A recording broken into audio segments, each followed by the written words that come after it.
Aujourd'hui, on va parler d'un sujet super important pour votre entreprise, la comptabilité.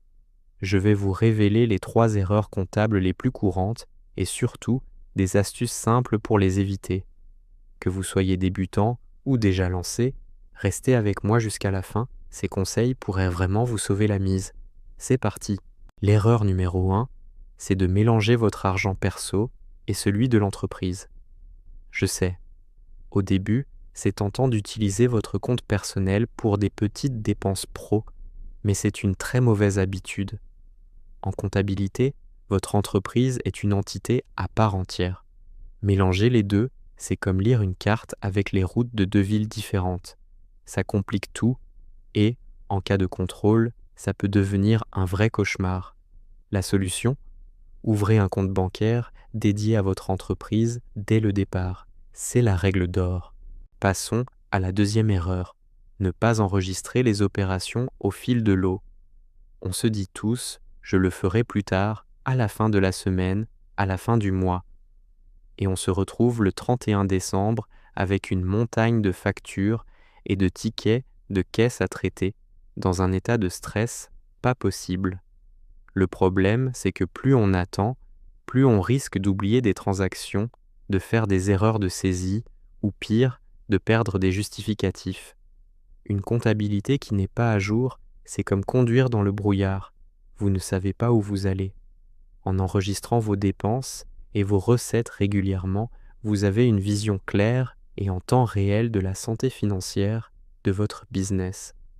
Cela vous permet de prendre des décisions éclairées et d'anticiper les problèmes bien avant qu'ils ne deviennent critiques. Enfin, l'erreur numéro 3, et pas des moindres, négligez les documents comptables. Une facture par-ci, un reçu par-là, un contrat glissé dans un tiroir. Sans la pièce justificative qui va avec, une écriture comptable ne vaut rien. C'est elle qui prouve la réalité de l'opération. Imaginez un contrôle fiscal, l'inspecteur va vous demander de justifier chaque ligne de vos comptes. Si vous n'avez pas les documents, la dépense peut être rejetée et vous risquez des pénalités. La rigueur dans le classement n'est pas une option, c'est une obligation. Aujourd'hui, avec les outils numériques, c'est devenu plus simple.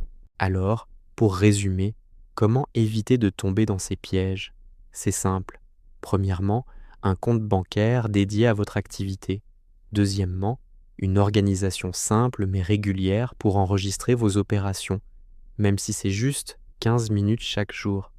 Et troisièmement, un minimum de rigueur pour classer et archiver tous vos justificatifs. Rappelez-vous cette phrase. En comptabilité, la régularité vaut bien mieux que la perfection. Une bonne organisation mise en place aujourd'hui vous évitera de très gros problèmes demain. J'espère que cette vidéo vous a plu. Si oui, un petit pouce bleu, ça fait plaisir. Partagez vos questions ou astuces en commentaire. Abonnez-vous pour ne rien rater. À très vite.